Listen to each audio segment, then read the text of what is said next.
يا صباح الفل وصباح الجمال وصباح السعادة. ده فيديو مختلف شوية ويا ريت نركز فيه لأن هو غير كل الفيديوهات. ده تحذير وتنبيه واللي انت تاخد بالك. انتشر من فترة على السوشيال ميديا أقاويل اللي هو الكاوتش المستعمل، لأن في أزمة في الكاوتش، فأصبحت الناس كلها النهاردة ما بتلاقيش أنواع الكاوتش فبتتجه تروح تشتري كاوتش مستعمل.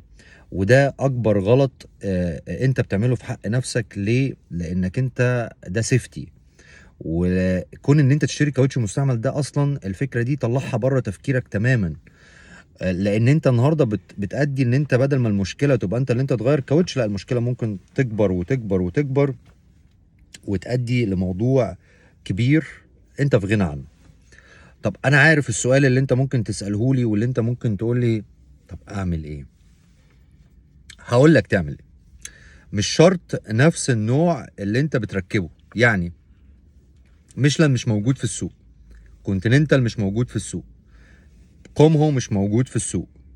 طب انت مش مضطر ان انت تركب نفس النوع، ركب اي نوع تاني. لقيت صيني ركب بس جديد. وفي جزئية في الجديد لازم ناخد بالنا منها، مهمة جدا جدا جدا جدا. ايه هي بقى؟ ان لازم تبص على انتاج الكاوتش ده من سنة كام. ما هو الكاوتش بيبقى مكتوب عليه اسابيع، الاسبوع الكام، اليوم الكام، الشهر الكام، والسنة طبعا. تمام.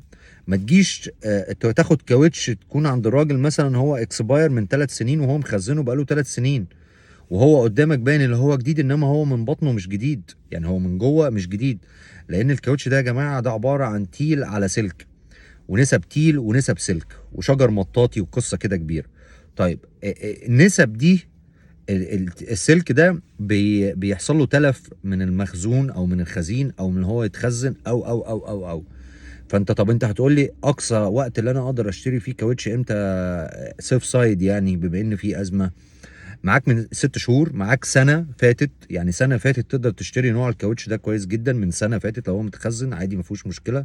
انما ما تشتريش كاوتش مثلا متخزن بقاله سنتين، ما تشتريش كاوتش مثلا متخزن بقاله 3 سنين.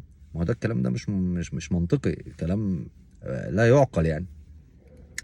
وخدوا بالكم لان السوشيال ميديا انا ملاحظ ان هي بقت على الفيسبوك بالاخص، الجروبات كلها ابتدت تعلن على موضوع الكاوتش وان خد يعني مستعمل، والناس وكاتب مثلا في الاعلان صباح الفل وصباح الورد وعندي طقم كاوتش 30,000 كيلو زيرو، وتلاقيه هو غسل الفردة ومظبطها وبتاع والكلام ده كله، وتيجي انت لا مؤاخذة في الكلمة كعميل هوب تشرب الليل.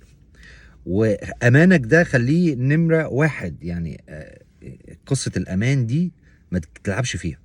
يعني الكاوتش ده امان، التكنولوجي اللي موجود في العربيه ده امان، بوليسة التامين ده امان، حاجات كتيره قوي في الامان ما تجيش ناحيتها. واهمهم طبعا الكاوتش ده، الكاوتش ده على هوا.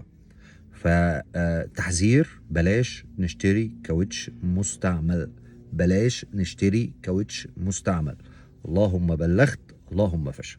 صباح الورد والجمال والسعادة والرضا. صباح الفل.